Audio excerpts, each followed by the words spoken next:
कई बार ये बात भी आती थी कि चूंकि पोलिंग स्टेशंस पर मतदाताओं की संख्या 1500 या उससे अधिक हो जाती थी तो बहुत लंबी लंबी क्यूज लग जाती थी और ख़ास तौर से आखिरी घंटों में क्यू को मैनेज करना मुश्किल भी हो जाता था।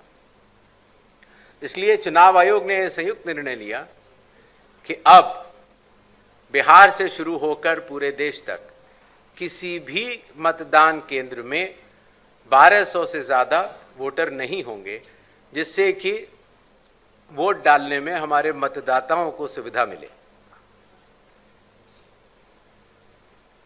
कानून के अंतर्गत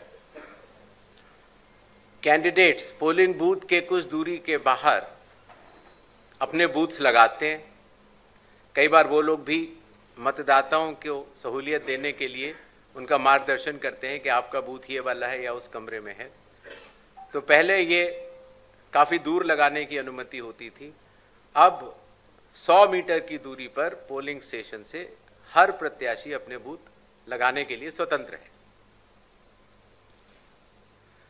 पहले ये बात भी आती थी कि जो वेबकास्टिंग है, जो पोलिंग बूथ के अंदर जो वेबकास्टिंग होती है, वो कहीं 50% या कम से कम 50% या 60% बूथों पर होती थी, और अब बिहार से शुरू होकर पूरे देश में जब भी चुनाव होंगे 100% वेबकास्टिंग हर पोलिंग स्टेशन पर की जाएगी। कई बार प्रत्याशियों ने ये बात कही कि जब ईवीएम पर जो बैलेट पेपर या कागज लगता है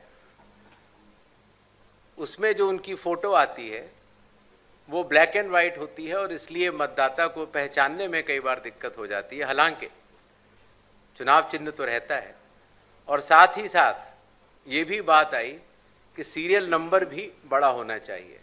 तो इसलिए बिहार के चुनाव से शुरू करके पूरे देश में अब सीरियल नंबर का फॉन्ट भी बड़ा होगा और प्रत्याशियों की फोटोग्राफ वो कलर्ड फोटोग्राफ लगाई जाएगी।